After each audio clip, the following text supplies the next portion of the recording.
Assalamualaikum warahmatullahi wabarakatuh. Sobat Ahzul rahimakumullah. Abu Nawas adalah tokoh sufi yang terkenal pada saat pemerintahan Raja Harun al-Rashid. Selain dikenal sebagai tokoh sufi, Abu Nawas juga dikenal sebagai orang tak pernah kehabisan akal menjawab pertanyaan sang baginda raja. Abu Nawas sendiri adalah orang yang takut pada hewan beruang. Saat itu, Abu Nawas diminta oleh sang raja berburu beruang bersamanya. Padahal sang baginda raja sudah tahu bahwa Abu Nawas sangat takut dengan beruang. Namun pada saat itu, siapa saja yang tidak melaksanakan perintah baginda raja, maka akan mendapatkan hukuman. Abu Nawas pun bingung karena tidak dapat menolak permintaan dari baginda raja. Dalam perjalanan menuju hutan untuk berburu beruang, tiba-tiba cuaca menjadi mendung. Dengan segera, baginda pun memanggil Abu Nawas dan Abu Nawas mendekati baginda raja. "Tahukah mengapa engkau aku panggil?" kata sang baginda raja. Abu Nawas pun menjawab, tidak mengetahuinya mengapa baginda raja memanggilnya. Baginda raja menjelaskan pada Abu Nawas bahwa cuaca sedang mendung, sebentar lagi akan turun hujan. Namun hutan masih jauh dari tempat rombongan Abu Nawas dan baginda raja.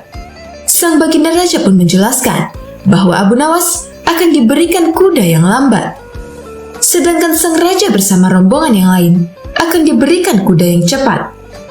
Dan sang baginda raja memerintahkan Abu Nawas tetap menjaga pakaiannya agar tetap kering meski hujan turun. Baginda raja juga memerintahkan pada saat jam istirahat tiba, ia meminta semua rombongan agar kembali ke tempat peristirahatan. Dengan begitu, semua pasukan berpencar seperti apa yang telah diperintahkan sang baginda raja. Sedangkan Abu Nawas menyusuri jalan menuju hutan dengan kudanya yang lamban. Dan akhirnya, Abu Nawas sadar bahwa sang baginda raja telah menjebaknya. Tak lama setelah itu, hujan pun turun. Baginda raja bersama rombongannya basah kuyup akibat derasnya hujan. Mereka pun pergi ke tempat peristirahatan karena sudah memasuki jam istirahat makan siang. Belum sampai baju sang baginda raja bersama rombongannya kering, Abu Nawas pun sampai pada tempat peristirahatan. Baginda raja dan pengawalnya terheran-heran karena melihat baju Abu Nawas tetap kering. Padahal kuda Abu Nawas sangatlah lamban, tidak mungkin pergi berteduh untuk dengan cepat. Pada hari berikutnya, sang baginda raja bersama rombongannya meminta untuk menaiki kuda yang lamban, sedangkan Abu Nawas menaiki kuda yang cepat. Namun hujan pun turun dengan derasnya seperti hari sebelumnya. Alhasil, baju baginda raja bersama rombongannya pun basah kuyup. Ketika jam makan siang tiba, baginda melihat Abu Nawas lebih dulu sampai di tempat peristirahatan. Ternyata pakaian Abu Nawas tetap kering meskipun diguyur hujan yang deras. Melihat pakaian Abu Nawas yang tetap kering, baginda raja penasaran dan bertanya kepadanya. "Terus teranglah wahai Abu Nawas, bagaimana cara menghindari hujan?"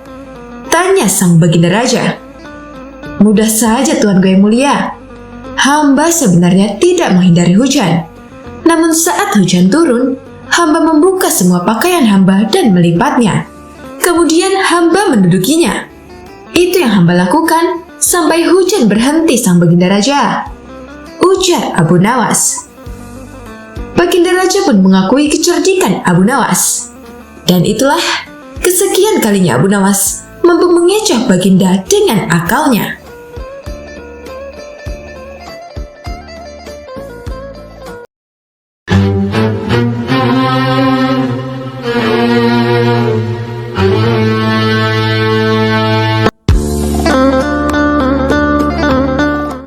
Sobat Ahzul rahimakumullah. Abu Nawas selama hidupnya syarat akan cerita lucu dan menghibur. Perilakunya yang sulit ditebak seringkali membuat penduduk bahkan raja kesal kepadanya. Tak heran jika Abu Nawas sering pula menjadi buruan pasukan kerajaan karena perintah raja. Pernah dikisahkan bahwa Abu Nawas menjadi buronan raja dengan mengerahkan seluruh pasukannya. Namun Abu Nawas saat itu lolos dan berpesan pada istrinya jika meninggal dunia agar dimaafkan oleh sang raja. Tak hanya itu, Abu Nawas juga berpesan jika meninggal dunia agar dikafani dengan kain yang sudah lusuh. Singkat cerita, ketika Abu Nawas benar-benar telah meninggal dunia, istrinya mengabulkan permintaannya dengan mengkafaninya menggunakan kain yang sudah lusuh. Kain kafan yang dipakaikan untuk Abu Nawas merupakan kain lama yang telah berubah warna tidak putih lagi. Akhirnya ketika di alam kubur, datanglah malaikat Munkar dan Nakir untuk bertanya kepadanya. Saat itu pula, langsung malaikat Munkar dan Nakir bertanya kepada Abu Nawas tentang siapa Tuhanmu. Abu Nawas yang tahu akan mendapatkan banyak pertanyaan, coba mengelabui malaikat Munkar dan Nakir. Dia berkata kepada malaikat Munkar dan Nakir bahwa dirinya merupakan mayat lama yang tentunya sudah ditanya demikian. Abu Nawas berkata sambil menunjukkan kain kafannya yang sudah lusuh, pertanda dirinya adalah mayat lama. Malaikat pun bingung. Jika melihat kain kafan Abu Nawas, memang sudah seperti mayat lama. Namun anehnya, jika malaikat Munkar dan Nakir melihat kuburnya, sangat jelas dia merupakan mayat baru karena galian tanahnya masih baru. Akhirnya malaikat Munkar dan Nakir pun pergi meninggalkan Abu Nawas untuk mencari mayat baru yang lain. Demikianlah kisah lain tentang Abu Nawas yang mengelabui malaikat Munkar dan Nakir.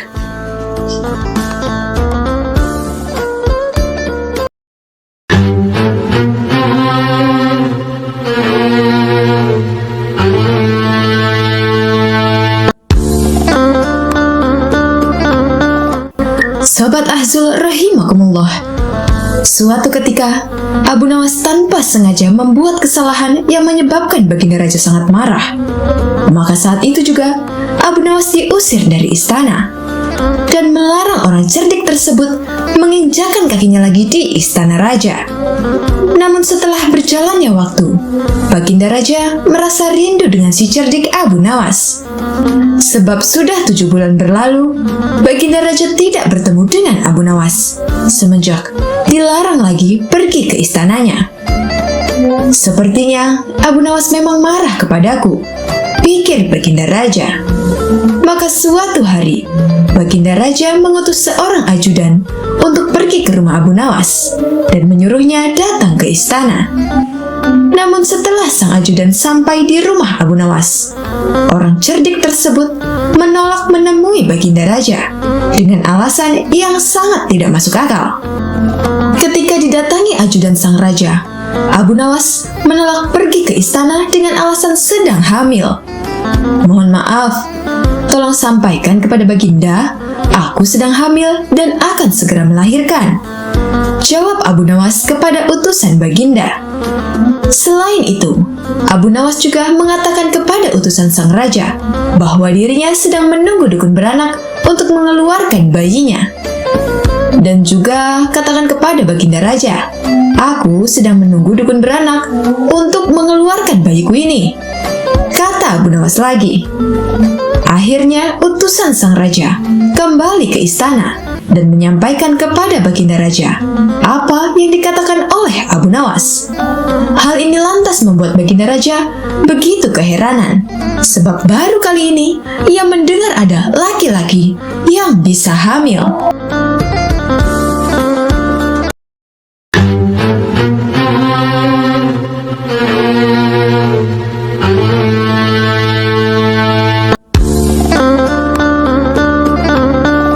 Sobat Ahzul rahimakumullah. Berikut ini adalah kisah ketika Abu Nawas diminta untuk menjadi qadhi atau hakim oleh Raja Harun al-Rasyid. Namun Abu Nawas tidak mau diangkat. Akhirnya dia bisa menolak permintaan raja dengan cara yang sangat cerdik. Adapun kisahnya adalah sebagai berikut. Suatu hari, Raja Harun al-Rasyid mengadakan rapat dengan para menterinya untuk mengangkat Abu Nawas menjadi hakim. Apa pendapat kalian mengenai Abu Nawas yang hendak kuangkat menjadi hakim? Kata raja. Melihat keadaan Abu Nawas yang semakin parah otaknya, maka sebaiknya tuanku mengangkat orang lain saja untuk menjadi kadi, jawab sang menteri. Menteri-menteri yang lain juga mengutarakan pendapat yang sama. Tuanku, Abu Nawas telah menjadi gila. Karena itu, dia tak layak menjadi kadi. Tambah yang lain. Baiklah, kita tunggu dulu sampai 21 hari. Karena bapaknya kan baru saja mati. Jika tidak sembuh-sembuh, kita mencari kadi yang lain saja, jawab sang raja. Namun setelah 1 bulan berlalu, Abu Nawas masih dianggap gila. Maka Sultan Harun al-Rashid mengangkat orang lain menjadi kadi kerajaan Baghdad. Konon, dalam suatu pertemuan besar, ada seseorang bernama Fulan yang sejak lama berambisi menjadi kadi. Dia mempengaruhi orang-orang di sekitar Baginda untuk menyetujuinya jika ia diangkat menjadi seorang kadi. Maka tatkala ia menunjukkan dirinya menjadi kadi kepada Baginda Raja, maka dengan mudah Baginda pun menyetujuinya. Begitu mendengar Fulan diangkat menjadi kadi, maka Abu Nawas mengucapkan rasa syukur kepada Allah Subhanahu wa Ta'ala. Alhamdulillah, aku telah terlepas dari bala yang mengerikan. Tapi sayang sekali, kenapa harus Fulan yang jadi kadi? Kenapa tidak yang lain saja? Ucap Abu Nawas dalam hatinya. Lalu, kisah Abu Nawas menolak menjadi kadi dengan cara pura-pura gila bukan tanpa alasan. Beginilah kisahnya. Ketika ayah Abu Nawas sakit parah dan hendak meninggal dunia, ia panggil Abu Nawas untuk menghadap. Abu Nawas pun datang mendapati bapaknya yang juga pernah menjadi seorang hakim atau kadi. Hai anakku, aku sudah hampir mati.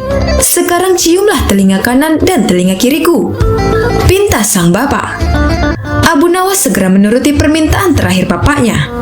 Ia cium telinga kanan bapaknya. Ternyata berbau harum, sedangkan yang sebelah kiri berbau sangat busuk. Bagaimana anakku? Sudah kau cium? Benar bapak. Ceritakanlah dengan sejujurnya, bau kedua telingaku itu. Aduh pak, sungguh mengherankan. Telinga bapak yang sebelah kanan berbau harum sekali, tapi yang sebelah kiri kok baunya amat busuk. Hai anakku Abu Nawas, tahukah apa sebabnya bisa terjadi begini? Wahai bapakku, cobalah ceritakan kepada anakmu ini. Akhirnya sang ayah bercerita perihal yang menyebabkan telinga sebelah kiri bau dan kanan harum. Pada suatu hari, datang 2 orang mengadukan masalahnya kepadaku. Yang seorang, aku dengarkan keluhannya. Tapi yang seorang lagi, karena aku tak suka, maka tak ku dengar pengaduannya. Inilah resiko menjadi kadi. Jika kelak kau suka menjadi kadi, maka kau akan mengalami hal yang sama. Namun jika kau tidak suka menjadi kadi, maka buatlah alasan yang masuk akal agar kau tidak dipilih sebagai kadi oleh Sultan Harun al-Rashid. Tapi tak bisa tidak, Sultan Harun al-Rashid pastilah tetap memilihmu sebagai kadi, jelas sang bapak. Akhirnya terungkaplah sebab Abu Nawas pura-pura menjadi gila, yakni hanya untuk menghindarkan diri agar tidak diangkat menjadi kadi yang memutus suatu perkara.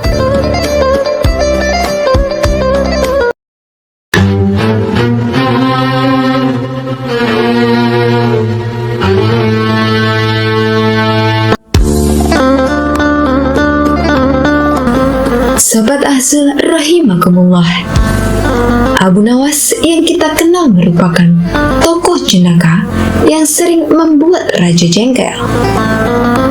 Banyak ide-ide cemerlang yang sering dia keluarkan untuk bisa membuat orang lain, bahkan raja, terkelabuhi. Bahkan tak jarang juga, Abu Nawas mampu memecahkan persoalan-persoalan yang dialami oleh Baginda Raja. Dikisahkan bahwa Raja sempat kesal kepada Abu Nawas. Namun, kebingungan bagaimana caranya agar bisa menghukum Abu Nawas. Akhirnya Raja menemukan ide, yakni jika dengan mencari ulama atau orang pintar untuk menandingi Abu Nawas. Konon, didapatlah ulama tersebut yang kemudian mematahkan ramalan Abu Nawas tentang tentang kematian raja. Singkat cerita, raja yang dibantu ulama tersebut menyiapkan segala sesuatu untuk menangkap Abu Nawas. Hingga akhirnya Abu Nawas terjerembab pada siasat ulama tersebut yang membuat Abu Nawas melakukan kesalahan. Abu Nawas pun akhirnya ditangkap dan dimasukkan ke dalam sel hukuman untuk dihukum panjung. Sesaat lagi, Abu Nawas akan dihukum mati. Sahabat dan orang-orang yang pernah ditolong Abu Nawas merasa bersimpati. Namun derai air mata mereka tidak akan mampu menghentikan hukuman mati pada Abu Nawas. Raja terlihat sangat bahagia sejak Abu Nawas ditangkap dan menikmati kemenangan tersebut. Banyak orang yakin bahwa Abu Nawas akan dihukum panjung. Namun ada satu orang yang tidak yakin bahwa Abu Nawas akan mati di panjung, yakni istri Abu Nawas. Orang-orang tampak makin was-was menjelang pelaksanaan hukuman itu. Namun Abu Nawas justru tambah tenang. Raja yang melihat Abu Nawas tampak tenang, berfirasat bahwa itu hanya tipu daya Abu Nawas saja, dan dirinya tak ingin kembali terkecoh. Namun Abu Nawas berkeyakinan selama nyawa masih melekat di badan, maka harapan masih akan menyertai. Dia percaya bahwa Tuhan akan tetap bersamanya. Hal seperti ini yang tidak dimiliki oleh raja. Saat akan dieksekusi mati oleh raja, Abu Nawas diberi satu permintaan terakhir yang bisa didapatkan. Abu Nawas meminta, jika pilihannya salah, maka dia siap dihukum panjung. Namun jika pilihannya benar, maka dia harus dihukum gantung. Sebenarnya raja paham, ini sebuah jebakan dari Abu Nawas. Dengan berhati-hati, raja tetap menuruti keinginan tersebut dan mempersilahkan menyebutkan keinginannya. Dengan berteriak, Abu Nawas berkata dirinya memilih hukum panjung, dan teriakan itu didengar oleh warga yang menyaksikan. Usai berteriak, Abu Nawas berkata pada raja, apakah ada yang salah dengan pilihannya dihukum panjung? Raja paham itu tidak salah, dan raja harus memenuhi dengan hukuman gantung, yang artinya mengalihkan teriakan Abu Nawas barusan. Di mana Abu Nawas berteriak, hukuman panjung. Namun karena itu pilihan tidak salah, maka raja harus menghukum gantung. Lagi-lagi, raja dibuat bingung di hadapan banyak orang oleh Abu Nawas, yang akhirnya raja memilih mengampuni Abu Nawas. Sejak saat itu, raja berkata bahwa Abu Nawas memang orang cerdik dan selalu bisa membuat raja tersenyum. Raja memanggil ajudannya, mengambil sejumlah uang untuk hadiah kepada Abu Nawas, dan mempersilahkan dia pulang. Tak hanya itu, Abu Nawas juga raja minta agar seringkali berkunjung kepadanya di istana. Demikianlah kisah Abu Nawas yang lolos dari hukuman mati sang raja.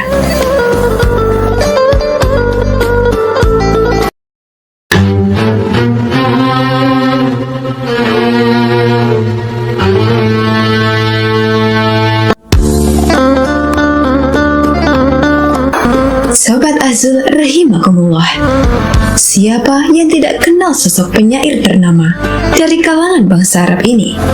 Dialah Abu Nawas. Syair-syair yang digubah Abu Nawas mengandung nilai-nilai sufisme. Bahkan salah satu syairnya dibacakan setiap usai salat Jumat. Selain dikenal sebagai penyair, pria bernama lengkap Abu Ali Al-Hasan bin Hani Al-Hakami ini juga seorang sufi. Hidup di zaman Raja Harun al-Rasyid dari dinasti Abbasiyah, Abu Nawas lebih menampakkan diri sebagai orang yang kontroversi. Bahkan di kalangan masyarakat waktu itu, dia juga dikenal sebagai penyair mabuk dan agak gila. Selain itu, Abu Nawas juga dikenal sering bertingkah konyol dan lucu.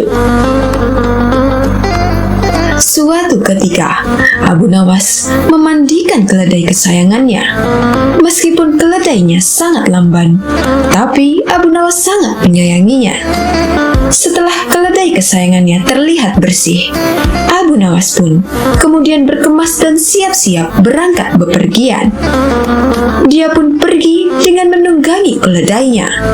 Keledai Abu Nawas sangat lamban sekali. Namun Abu Nawas tidak pernah mempermasalahkannya. Bahkan jarak yang hanya 1 kilometer saja harus ditempuh berjam-jam lamanya. Di tengah perjalanan, Abu Nawas berpapasan dengan teman lamanya. "Hai Abu Nawas, kamu mau kemana?" tanya kawan lama Abu Nawas. "Aku mau sholat Jumat di kampung tetangga," jawab Abu Nawas. Setelah mendengar jawaban Abu Nawas, kawan-kawannya heran dan tertawa. "Loh, ini kan masih hari Kamis Abu Nawas," kata temannya heran. "Iya, aku tahu. Tapi keledaiku ini amat istimewa. Dia lamban sekali kalau berjalan. Aku sudah bersyukur kalau besok keledaiku tiba tepat pada waktunya," kata Abu Nawas.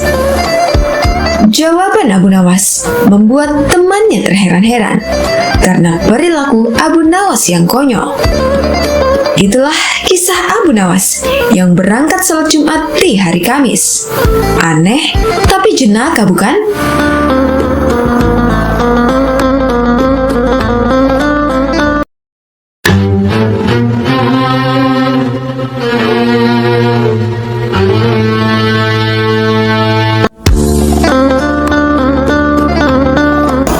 Sobat Azul rahimakumullah, banyak yang mengenal Abu Nawas sebagai orang yang sering bertingkah lucu dan konyol.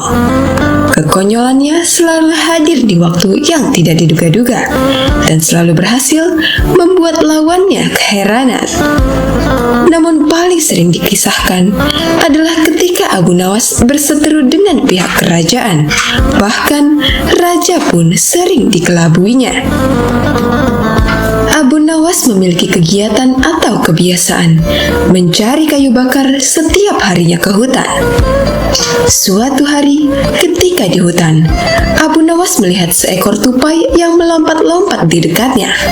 Karena merasa heran, karena baru pertama kali melihat, Abu Nawas pun mencoba untuk memburunya. Setelah cukup lama memburunya, akhirnya Abu Nawas berhasil menangkap tupai tersebut. Setelah itu, Abu Nawas membungkusnya dengan karung dan kembali pulang ke rumahnya.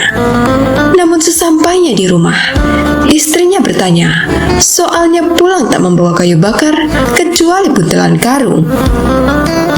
Abu Nawas pun berkata bahwa yang dia bawa adalah hewan langka yang bisa mendatangkan uang bahkan harganya mahal. Istrinya belum tahu apa yang Abu Nawas bawa. Namun Abu Nawas pamit untuk memanggil orang sekitar untuk memamerkannya.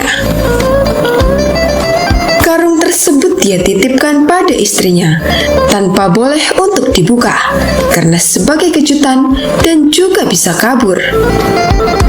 Ketika Abu Nawas pergi, istrinya tetap penasaran lalu diam-diam membukanya hingga akhirnya tupai itu keluar. Karena takut ketahuan Abu Nawas, istrinya pun mensiasati dengan mengisi karung tadi dengan gandum. Abu Nawas kemudian datang bersama rombongan warga dan tokoh sekitar untuk melihat hewan yang dibilangnya langka tersebut. Setelah dibuka, ternyata istrinya hanya gandum, bukan tupai yang ditangkapnya waktu di hutan. Orang-orang pun bertanya kenapa yang diperlihatkan malah buah gandum, bukan hewan langka. Tak kehilangan akal, Abu Nawas coba alihkan perhatian dan bilang bahwa gandum tersebut dipungutnya di depan rumah orang-orang. Ditambahkan, jika semua gandum yang orang-orang buang dikumpulkan, betapa bermanfaatnya bagi mereka. Abu Nawas pun meminta persetujuan agar yang membuang gandum mendapat hukuman hakim. Semua hadirin setuju dan akan melaporkan usulan Abu Nawas kepada hakim sebagai sebuah ide bagus agar tidak ada lagi kekurangan makanan. Akhirnya Abu Nawas merasa lega karena mampu mengecoh rombongan tersebut. Namun tetap heran kenapa sebab karungnya malah berisi gandum. Keesokan harinya, Abu Nawas kembali mencari kayu bakar ke hutan dan lagi-lagi bertemu dengan tupai tersebut. Dengan rasa heran dan kesal, Abu Nawas berkata, "Dasar binatang hantu yang bisa menjelma menjadi gandum," ujarnya saat tupai tersebut melintas di dekatnya.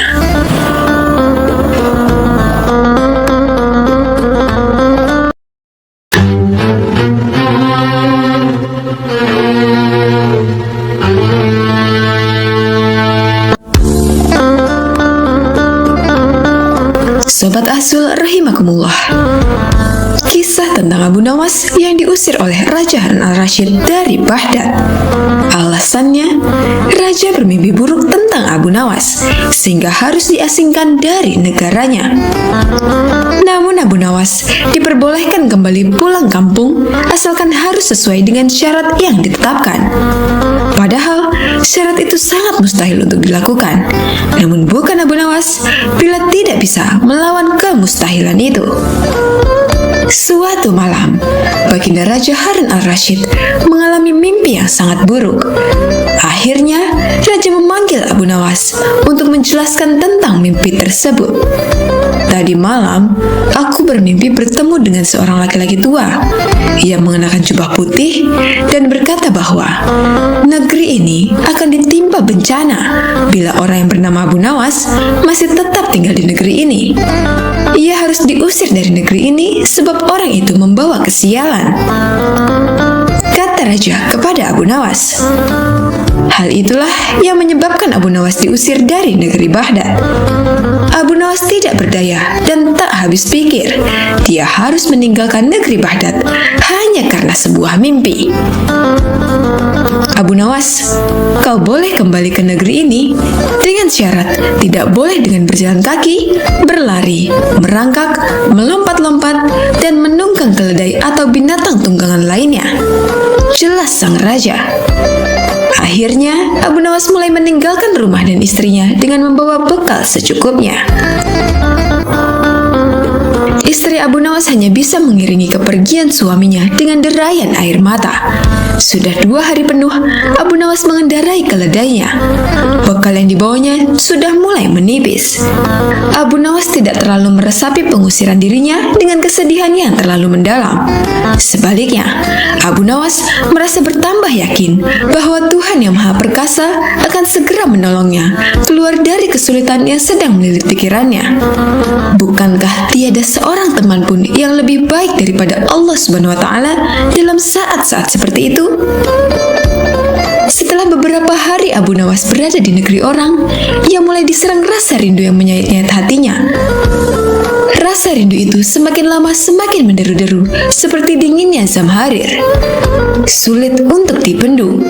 Memang, tak ada jalan keluar yang lebih baik daripada berpikir. Tetapi dengan akal apakah ia harus melepaskan diri? Begitu tanya Abu Nawas dalam hati. Apakah aku akan meminta bantuan orang lain dengan cara menggendongku dari negeri ini sampai istana Baginda? Tidak. Tidak akan ada seorang pun yang sanggup melakukannya. Aku harus bisa menolong diriku sendiri tanpa melibatkan orang lain.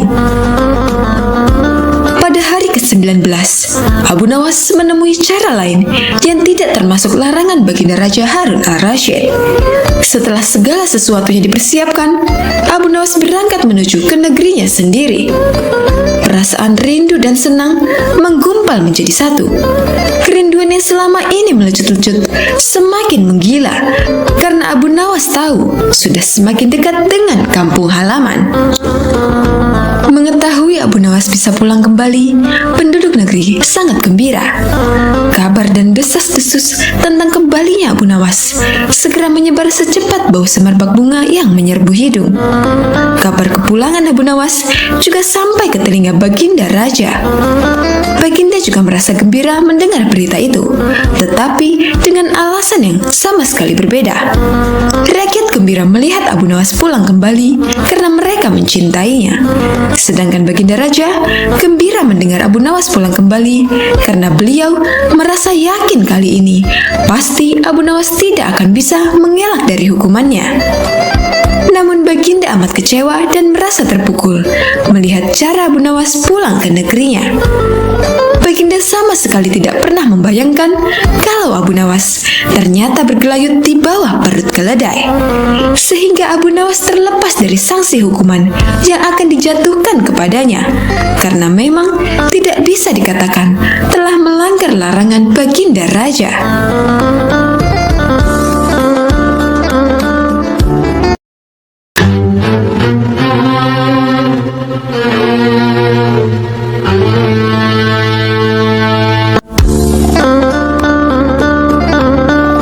Sobat Azul rahimakumullah, Alkisah, Abu Nawas mendapat undangan untuk sebuah jamuan makan malam. Dalam undangan tersebut, dia juga diminta mengisi tausiah agama. Abu Nawas pun datang pada jamuan makan malam itu untuk menghormati tuan rumah. Namun karena datang lebih awal, Abu Nawas mendapat tempat duduk di paling depan. Duduk di kursi itu seakan-akan Abu Nawas menjadi orang terhormat. Beberapa saat kemudian, para undangan mulai berdatangan dan disusul oleh pejabat kerajaan yang terkejut karena di kursi bagian depan diduduki oleh Abu Nawas. Mendapati hal tersebut, si pejabat langsung protes dengan keras kepada panitia makan malam. Kenapa saya, pejabat kerajaan yang terhormat, mendapat tempat duduk di belakang dan justru Abu Nawas ada di depan? Protes pejabat itu. Pertanyaan Bapak harusnya langsung kepada Abu Nawas, ujar panitia tersebut. Pejabat itu berjalan ke depan menghampiri Abu Nawas dan berbisik bahwa yang pantas duduk di kursi itu adalah dirinya, pejabat kerajaan. Wahai Abu Nawas, engkau tidak pantas duduk di kursi depan, karena yang pantas adalah diriku, pejabat kerajaan. Mendapat teguran sombong, Abu Nawas mulai bicara, dan kemudian terjadilah perdebatan yang menghebohkan orang yang hadir di jamuan makan malam tersebut. Saudara pejabat yang terhormat, Anda tidaklah lebih baik dari seorang pesulap, kata Abu Nawas. Wah, tidak bisa begitu. Saya adalah pejabat kerajaan, bukan pesulap, cetus si pejabat tegang. Sekalipun saya pesulap, ketika naik panggung, saya bisa bertindak sesuai janji. Saat saya berjanji mengubah sapu tangan menjadi kelinci, maka bim salah bim, sapu tangan itu benar-benar berubah menjadi kelinci, ujar Abu Nawas. Maksudmu bagaimana? Dan apa hubungannya? Tanya pejabat itu. Anda saya katakan sebagai pesulap yang gagal karena Anda tidak bisa mengubah semua itu. Lihatlah, ketika naik panggung, Anda berjanji merubah nasib rakyat kecil menjadi lebih baik. Tapi setelah terpilih, keadaan rakyat kecil sama saja seperti sebelum Anda terpilih menduduki jabatan itu, terang Abu Nawas. Mendapat pernyataan demikian, pejabat itu terdiam dan merasa malu. Nah, kalau begitu, mana yang lebih baik dan lebih pantas duduk di kursi paling depan? Tanya Abu Nawas. Tanpa membalas sepatah kata pun, pejabat itu mundur dan kembali duduk di kursi yang sebelumnya.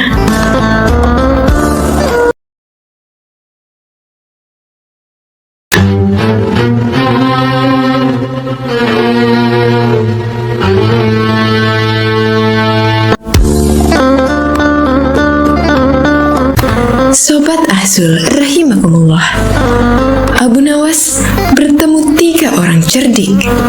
Ketika itu, ada 3 orang yang dikenal pintar dan cerdik, juga suka menantang orang-orang yang setara dengannya.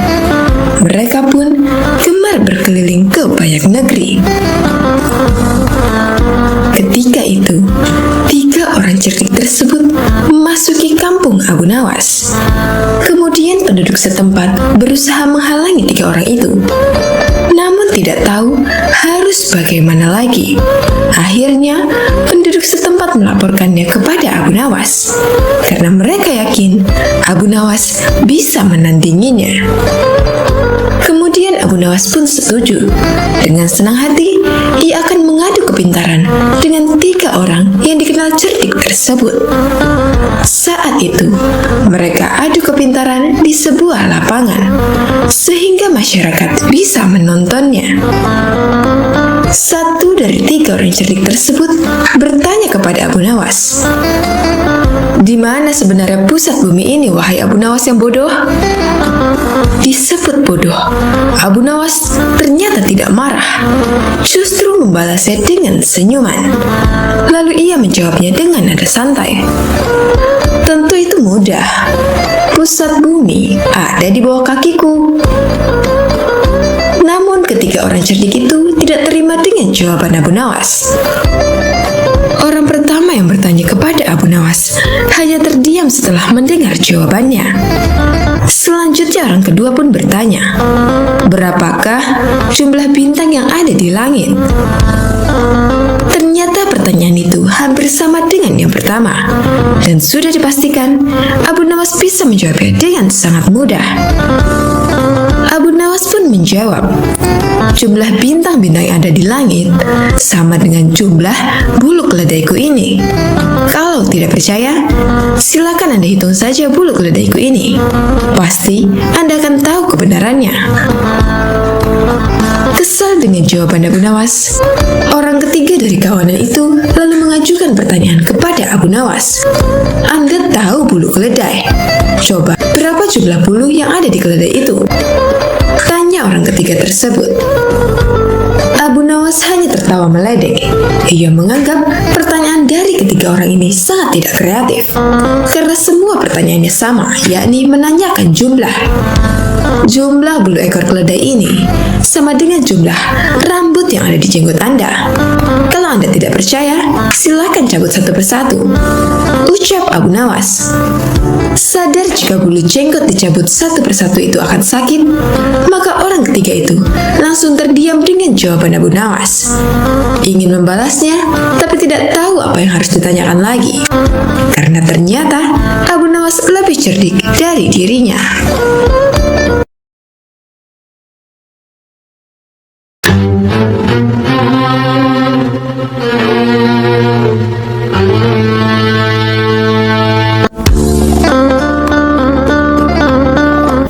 Sobat Azul rahimakumullah, Abu Nawas mendengar ada pencuri kambuhan di kota tempat tinggalnya. Pencuri itu sebenarnya sering tertangkap oleh warga, tapi tidak pernah jera atas perbuatannya. Suatu hari, pencuri tersebut beraksi di rumah saudagar kaya raya. Saat menjarah barang-barang berharga, dia kepergok oleh si pemilik rumah. Saudagar tersebut langsung berteriak minta tolong. "Ada pencuri, ada pencuri!" teriak saudagar kaya itu. Tapi anehnya, si pencuri tampak terlihat tenang. Dia sama sekali tidak ada niatan kabur. Justru ia menghampiri warga yang tengah mengepungnya. Tentu saja warga langsung membekuknya. Bahkan ada beberapa orang yang hendak memukuli dan ada juga yang ingin melemparinya dengan batu. Di saat itulah datang menteri istana untuk mengamankan si pencuri. "Kalian tidak boleh main hakim sendiri. Jangan sampai ada yang memukul si pencuri, apalagi melempari dia dengan batu," teriak Tuan Menteri kepada para warga. "Tapi dia sudah seringkali mencuri, Tuan Menteri. Kami sangat geram dengan ulahnya. Biarkan kami memukulinya supaya dia jera," sahut salah seorang warga. "Kita lempari batu saja ke kepalanya biar tidak meresahkan warga," timpal warga yang lain. Melihat emosi warga yang mulai tidak terbendung, Tuan Menteri lalu berkata, "Kalau ada yang berani menyakiti si pencuri ini, aku tidak segan-segan menghukum kalian. Kalian boleh memukul atau melempar batu ke pencuri ini, tetapi ada syaratnya." "Apa itu syaratnya? Kami sudah tidak sabar ingin menghukumnya," tanya para warga penasaran. "Syaratnya adalah siapa yang tidak pernah memiliki kesalahan boleh memukul atau melempari batu ke pencuri ini." Jelas Tuan Menteri menjelaskan dengan persyaratan tersebut. Para warga hanya terdiam, sebab mana mungkin ada manusia yang tidak punya salah. Bahkan anak kecil pun pernah melakukan kesalahan. Akhirnya, para warga membubarkan diri, sementara si pencuri dibawa oleh Tuan Menteri dengan dalih akan diproses di pengadilan. Tapi kenyataannya, di tengah jalan, si pencuri malah dibebaskan dan disuruh pulang. Usut punya usut, ternyata si pencuri adalah sahabat karib Tuan Menteri. Beberapa hari kemudian, si pencuri kembali beraksi dan setiap kali tertangkap warga, Tuan Menteri selalu datang menolong. Begitulah seterusnya hingga suatu ketika si pencuri menyatroni rumah Abu Nawas. Kebetulan saat itu, Abu Nawas baru saja mendapat hadiah emas dari Baginda Raja. Ketika si pencuri masuk ke rumah dan hendak mengambil emas tersebut, Abu Nawas keburu memergokinya. "Hai pencuri kurang ajar," ucap Abu Nawas.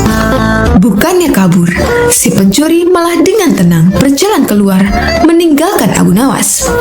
Hal ini membuat Abu Nawas bertambah emosi. Abu Nawas lantas langsung memukul dan membekuknya. Si pencuri pun berteriak kesakitan. Mendengar ada kegaduhan di rumah Abu Nawas, warga pun segera berdatangan. "Ada apa, Abu Nawas?" tanya salah satu warga. "Orang ini hendak mencuri di rumahku," jawab Abu Nawas. "Lagi-lagi dia, seakan tidak ada kapoknya," ucap salah satu warga. "Tidak lama lagi, dia pasti akan dibebaskan oleh Tuan Menteri," ujar warga yang lain. "Kita hukum saja ramai-ramai sebelum Tuan Menteri datang," sahut warga lain. Tetapi sayangnya, niat tersebut tidak terlaksana, sebab Tuan Menteri dan para pengawal segera mendatangi rumah Abu Nawas. Tuan Menteri lalu mengamankan si pencuri dengan melepaskannya dari tangan warga. Si pencuri kini berdiri di samping Tuan Menteri. "Sudah saya peringatkan berkali-kali, kalian tidak boleh main hakim sendiri. Kalau ada yang berani menyakitinya, aku tidak segan-segan menghukum kalian," ancam Tuan Menteri kepada para warga. Tapi bagi siapa saja yang tidak pernah memiliki kesalahan selama hidupnya, boleh memukul atau melempar batu ke pencuri ini. "Ayo, silakan, bila kalian merasa sok suci," bentak Tuan Menteri. Mendengar itu, para warga pun terdiam seketika. Tapi tidak bagi Abu Nawas. Diam-diam, ia mengambil 2 batu besar, lalu dilemparkan ke arah langit secara bersamaan. Saat 2 batu tersebut kembali turun ke bawah, masing-masing mengenai kepala si pencuri dan Tuan Hakim. Sontak si pencuri langsung jatuh pingsan. Dari kepalanya keluar darah bercucuran. Begitu juga dengan Tuan Menteri. Meski tidak pingsan, dia mengalami sakit yang luar biasa. Dari kepalanya hingga bercucuran darah yang cukup banyak. "Kurang ajar, siapa yang berani berbuat lancang melempar batu?" teriak Tuan Menteri penuh emosi. Dikarenakan takut menjadi sasaran amukan Tuan Menteri, orang-orang di sana lalu menunjuk bahwa Abu Nawaslah pelakunya. "Kurang ajar kau Abu Nawas, kau akan mendapat hukuman berat," bentak Tuan Menteri. "Salahku di mana? Kenapa tiba-tiba aku dihukum?" tanya Abu Nawas berpura-pura. "Kamu telah berani melempari kepalaku dengan batu," jawab Tuan Menteri. "Oh itu, bukankah tadi Tuan Menteri mengatakan sendiri, siapa saja yang tidak pernah bersalah selama hidupnya boleh melempari si pencuri dengan batu," balas Abu Nawas. "Jadi kamu merasa kalau kamu tidak pernah berbuat salah? Jangan sok suci kamu Abu Nawas," hardik Tuan Menteri.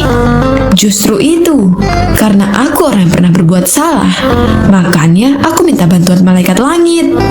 Aku berikan dia 2 batu dengan cara melemparkannya ke atas. Ketika malaikat langit mengembalikan batu itu ke bawah, ternyata yang kena bukan hanya pencuri, tapi juga Tuan Menteri ikut kena.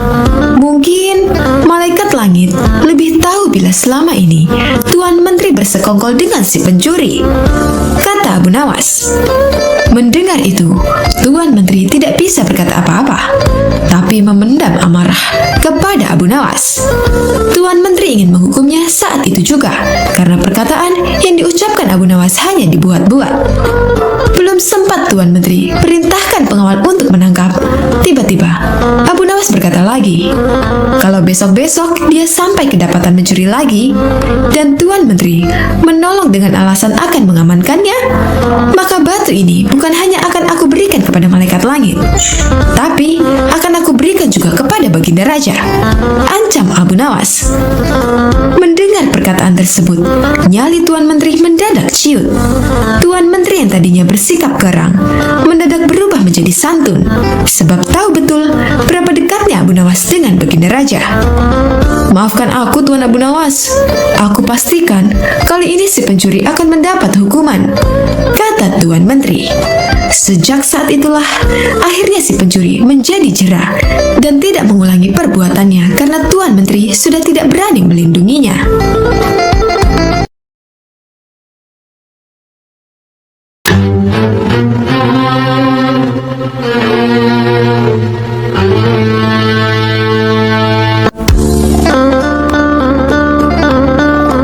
Sobat Azul rahimakumullah.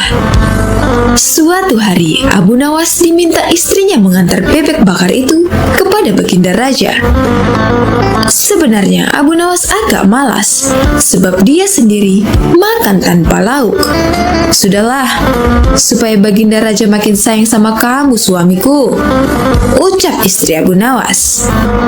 Abu Nawas pun mengalah. Dengan berat hati, ia menenteng bungkusan bebek panggang yang menggoda seleranya itu. Diam-diam, Abu Nawas tidak tahan juga. Biar saja ku ambil paha yang satu itu, pikir Abu Nawas sembari mematahkan kaki bebek tersebut. Tanpa pikir panjang, Abu Nawas pun segera memakannya. Akhirnya Abu Nawas sampai juga ke istana dengan membawa bebek panggang berkaki satu menghadap Baginda Raja. Abu Nawas disambut Baginda Raja dengan begitu ramah. Rupanya ketika Abu Nawas datang, Baginda Raja juga sedang makan. Apa yang kau bawa, Abu Nawas? Tanya Baginda Raja melihat Abu Nawas menenteng sesuatu. Tanpa banyak cakap, Abu Nawas menyerahkan bawaannya kepada Baginda Raja. Bebek panggang, gumam Baginda Raja tersenyum cerah. Belum lagi menikmati bebek panggang, hadiah dari Abu Nawas, Baginda Raja terdiam beberapa saat, mendapati bebek panggang itu hanya berkaki satu. Mengapa bebek panggang ini hanya berkaki satu, Abu Nawas? Tanya Baginda Raja dengan penasaran. Memang di negeri ini, bebek-bebek hanya memiliki satu kaki, wahai Baginda. Kalau Baginda Raja tidak percaya, cobalah lihat di kolam, jawab Abu Nawas santai. Mereka berdua pun berjalan menuju kolam. Di sana banyak bebek berendam sambil mengangkat sebelah kakinya, sehingga tampak hanya berkaki satu, kata Abu Nawas cengengesan. Di sini bebek hanya berkaki satu, Baginda, lanjutnya sembari jarinya menunjuk gerombolan bebek di kolam. Tentu saja Baginda Raja tidak mau ditipu, maka ia pun berteriak keras. Semua bebek pun terkaget, menurunkan kaki yang dilipat dan berterbangan. Tapi Abu Nawas juga tidak kehilangan akal. Subhanallah, kata Abu Nawas. Bahkan bebek pun takut pada keinginan Baginda Raja. Barangkali kalau Baginda meneriaki paduka dan secara refleks menggandakan kaki menjadi 4 dan kemudian terbang juga, Baginda Raja terlihat seperti marah. Tapi ternyata yang terjadi justru ledakan tawa Baginda. Yuk kita makan sama-sama bebek panggang berkaki satu itu, ajak Baginda Raja. Abu Nawas pun makan dengan lahap. Alhamdulillah, rezeki memang tidak kemana, ujarnya sembari mengapungkan senyum bibirnya.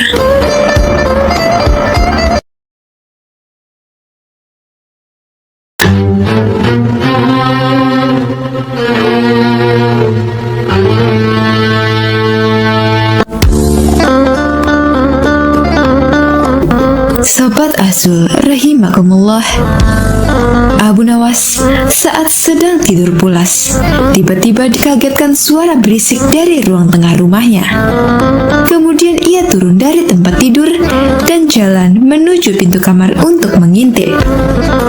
Melalui lubang kunci, dilihatnya ada seorang pencuri sedang memasukkan barang-barang miliknya ke karung besar.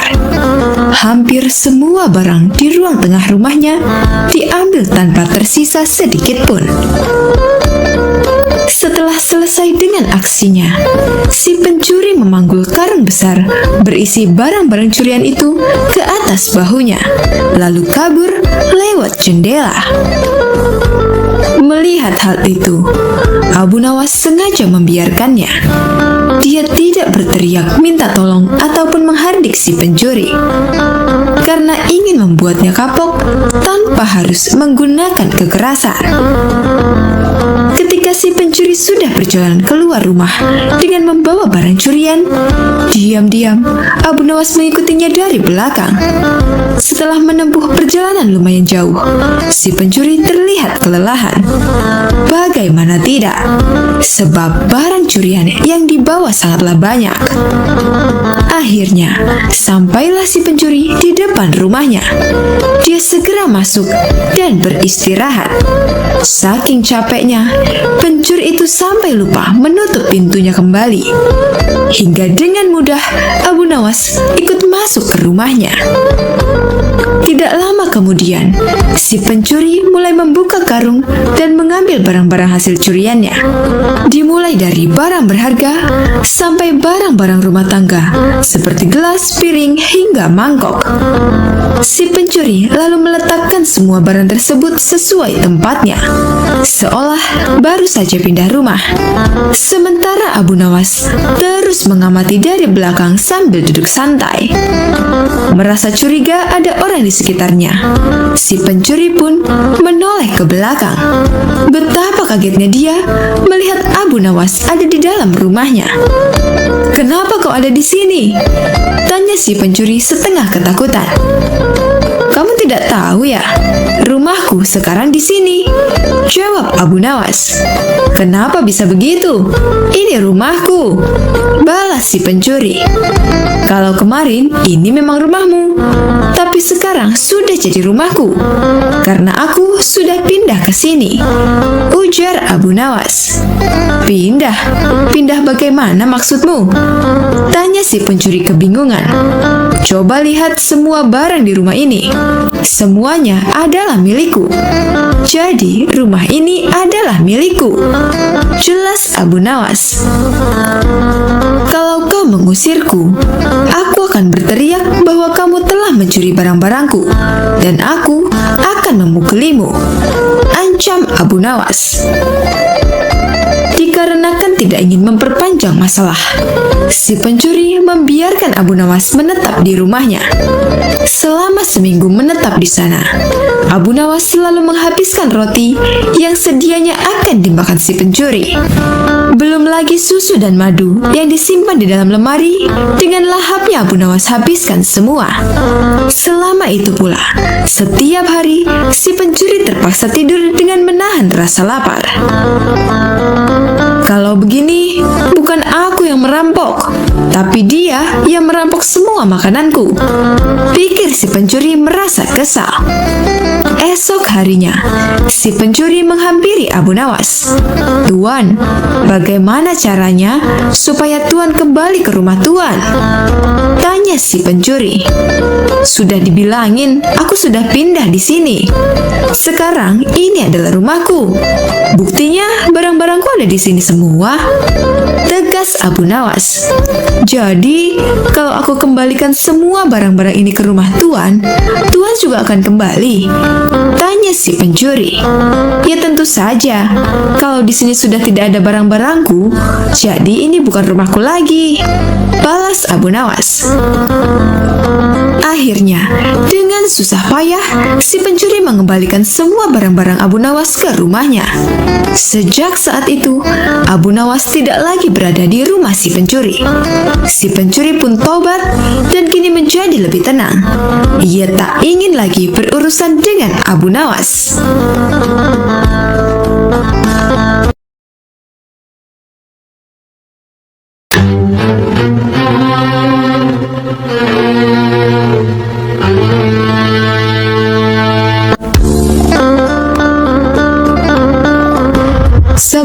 Azul rahimakumullah. Abu Nawas pada suatu hari ikut berburu beruang di hutan bersama Baginda Raja. Dia tidak bisa mengelak titah Baginda Raja, meskipun harus diakui bahwa dia sangat takut pada binatang-binatang buas. Baginda Raja dan pengawalnya sudah memprediksi bahwa hari-hari berburu akan dilalui dengan guyuran hujan deras. Tidak mau pakaiannya basah kuyup, Baginda Raja dan para pengawalnya menunggangi kuda yang larinya cepat. Sedangkan Abu Nawas hanya dipasrahi kuda yang sangat lambat. Tetapi Raja dan para pengawal sangat keheranan ketika melihat pakaian Abu Nawas tetaplah kering, sedangkan Raja dan para pengawalnya basah kuyup. Padahal Abu Nawas hanya menunggangi kuda lambat yang tidak memungkinkan bisa menembus guyuran hujan untuk mencapai tempat berteduh terdekat. Seketika itu, Baginda Raja bertitah kepada para pengawalnya untuk menggunakan kuda yang lambat seperti yang dipakai Abu Nawas, supaya pakaian mereka tidak basah kuyup. Benar saja, hari kedua berburu menuju lokasi.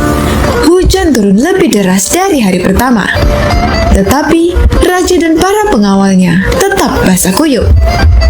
Tidak seperti apa yang terjadi pada diri Abu Nawas. Dengan kuda yang lebih cepat, Abu Nawas sampai di lokasi terlebih dahulu, tentu dengan pakaian yang tetap kering. Baginda Raja dan para pengawal keheranan dan penasaran sebenarnya apa yang telah dilakukan Abu Nawas agar pakaian tetap kering dari guyuran hujan. Terus terang, bagaimana caranya menghindari hujan, wahai Abu Nawas? Tanya Baginda Raja. Mudah saja, tuanku yang mulia, kata Abu Nawas sambil tersenyum. Sedangkan aku dengan kuda yang cepat tidak sanggup mencapai tempat berteduh terdekat, apalagi dengan kuda yang lambat ini, keluh Baginda Raja. Hamba sebenarnya tidak melarikan diri dari hujan, Raja yang mulia, jelas Abu Nawas. Lalu apa yang kamu lakukan? Tanya Baginda Raja lebih penasaran. Begitu hujan turun, hamba secepat mungkin melepas pakaian hamba dan segera melipatnya. Lalu hamba mendudukinya. Ini hamba lakukan sampai hujan berhenti, pungkas Abu Nawas. Dasar kau Abu Nawas, jawab Baginda Raja. Begitulah cara Abu Nawas menghindari hujan agar pakaiannya tidak basah kuyup.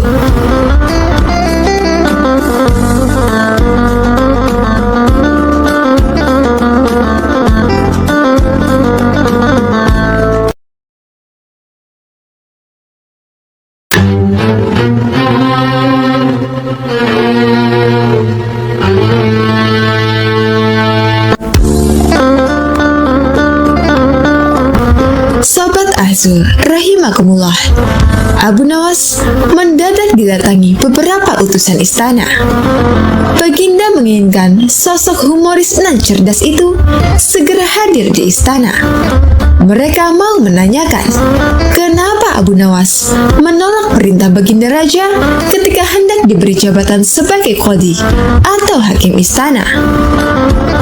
Hai Abu Nawas, kau dipanggil Baginda Raja untuk menghadap ke istana, ucap wazir utusan Baginda Raja.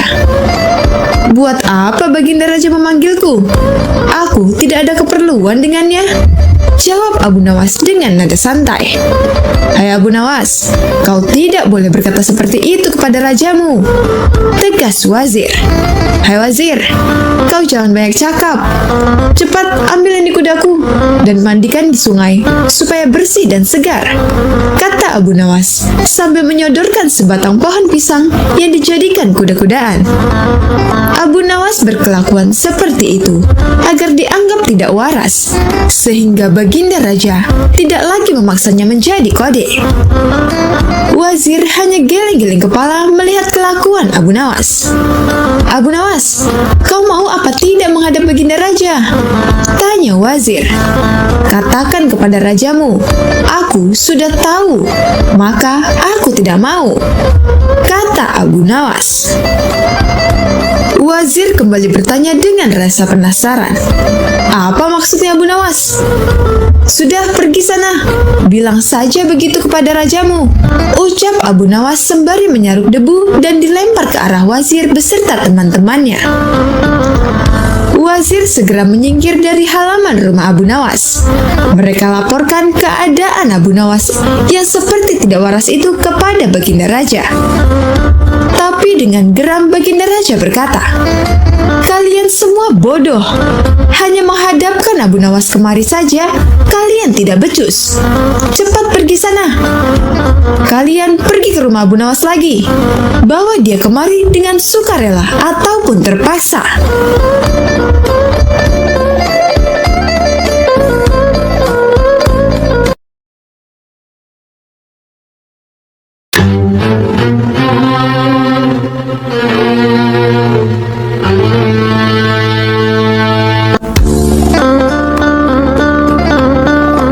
Sobat Azul rahimakumullah, Baginda Raja mendapat laporan dari menteri-menterinya kalau Abu Nawas bertingkah sangat aneh. Abu Nawas terlihat selalu duduk di atas kuburan. Dikarenakan penasaran, Baginda Raja pun segera mendatangi penasehatnya itu. Baginda Raja langsung menuju kompleks kuburan. Dan benar saja, dia mendapati Abu Nawas sedang duduk seorang diri di sana. "Abu Nawas, kenapa sekarang kamu bertingkah seperti orang gila?" tanya Baginda Raja. Abu Nawas balik bertanya, "Hamba atau Baginda Raja yang gila?" Baginda Raja menjawab, "Tentu saja kamu yang gila. Ngapain juga setiap hari duduk di kuburan? Justru itulah hamba yang waras dan Baginda yang gila," timpal Abu Nawas. Baginda Raja pun heran dengan jawaban Abu Nawas. "Kenapa bisa begitu, wahai Abu Nawas?" tanya Baginda Raja. "Ya karena aku tahu bahwa istana dan kekuasaan Baginda Raja suatu saat pasti akan musnah, dan disitulah Baginda akan hidup abadi," jawab Abu Nawas sambil menunjuk ke sebuah kuburan. "Oleh karenanya, hamba mempersiapkan diri untuk tinggal kekal ini." Sementara Paduka justru menyibukkan diri dengan membangun istana megah. Padahal semua itu akan musnah. Paduka terlihat begitu membenci kuburan. Padahal disitulah kelak tempat peristirahatan terakhir bagi Paduka. Tutur Abu Nawas melanjutkan. Mendengar perkataan Abu Nawas itu, Baginda Raja seketika langsung terdiam. "Jika demikian adanya, lalu siapa di antara kita yang gila, wahai Baginda Raja?" tanya Abu Nawas menegaskan. Baginda Raja tidak mampu bicara sedikit pun. Ia hanya bisa menangis terisak dan berkata, "Demi Allah, benar sekali apa yang kau katakan, Abu Nawas. Nasihatilah aku, wahai Abu Nawas," pinta Baginda Raja. Dengan pandangan sorot mata yang tajam, Abu Nawas berkata, "Cukuplah Baginda Raja melakukan banyak amal soleh." Perlahan, tangis Baginda Raja mulai reda. "Terima kasih atas nasihatnya, wahai Abu Nawas. Apakah kau menginginkan sesuatu dariku?" tanya Baginda Raja. "Iya," jawab Abu Nawas. "Ada 3 permintaanku kepada Anda, wahai Paduka. Jika Anda sanggup melakukannya, maka hamba akan sangat berterima kasih sekali kepada Baginda Raja," ujar Abu Nawas. "Baiklah, katakan apa permintaanmu," balas Baginda Raja. "Pertama, bisakah Paduka yang mulia menambah atau memperpanjang usia hamba?" tanya Abu Nawas. "Tentu saja aku tidak mungkin mampu melakukannya," jawab Baginda Raja. "Permintaan hamba yang kedua, mampukah Paduka Raja menjaga hamba dari malaikat maut?" tanya Abu Nawas lagi. "Tentu saja aku tak akan mampu, wahai Abu Nawas," jawab Baginda Raja. "Baik, sekarang permintaan hamba yang ketiga. Mampukah Paduka memasukkan hamba ke surga dan menjauhkan diri hamba dari api neraka?" pinta Abu Nawas. "Itu juga tidak mungkin mampu aku lakukan, wahai Abu Nawas," jawab Baginda Raja. Kemudian Abu Nawas berkata, "Kalau begitu, hamba tidak membutuhkan bantuan Anda. Silahkan Paduka Raja pergi dari sini." Baginda Raja lantas meninggalkan Abu Nawas seorang diri di sebuah pemakaman yang penuh ketenangan.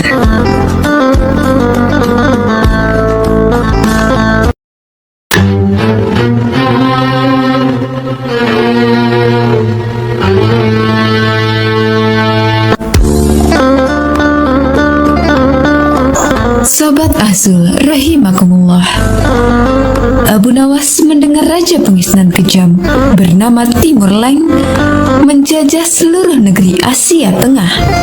Dia dan ribuan pasukannya tidak segan-segan menghancurkan siapa saja yang berani melawan. Raja Timur Leng dan pasukannya berencana menyerang kota Baghdad, negeri tempat tinggal Abu Nawas. Hal ini membuat semua warga sangat ketakutan, termasuk Abu Nawas sendiri, sebab Raja Timur Leng dan pasukannya terkenal sadis serta kejam. Beberapa bulan kemudian, terdengar kabar bahwa Raja Timur Leng beserta pasukannya akan memasuki kota Baghdad. Abu Nawas selaku orang yang ditokohkan di sana segera mengajak masyarakat berkumpul di alun-alun. Lantas ia naik ke atas mimbar dan berpidato di depan khalayak ramai. "Mari kita semua berdoa supaya pasukan Raja Timur Leng ditimpa musibah angin topan yang sangat dahsyat, sehingga mereka semua menjadi binasa," kata Abu Nawas. Semua warga yang kala itu berkumpul di alun-alun serempak menjawab "Amin" dengan lantang. Tiba-tiba, seorang pria berdiri dan bertanya kepada Abu Nawas, "Apakah engkau pernah melihat tentara Raja Timur Leng?" "Belum pernah, dan aku juga belum pernah melihatmu sebelumnya. Sepertinya kau bukan orang sini," jawab Abu Nawas. "Benar, aku memang bukan orang sini, karena aku adalah panglima tentara Raja Timur Leng," ujar orang itu. Sontak Abu Nawas sangat terkejut, begitu pula dengan penduduk kota. Mereka tidak menyangka bahwa pasukan Raja Timur Leng sudah memasuki daerahnya. Tapi dengan tenang, Abu Nawas melanjutkan pidatonya. "Mari kita berdoa sekali lagi, kali ini untuk jenazah kita." Mendengar hal itu, membuat panglima tentara Raja Timur Leng menjadi heran. "Kenapa berdoa untuk jenazahmu sendiri?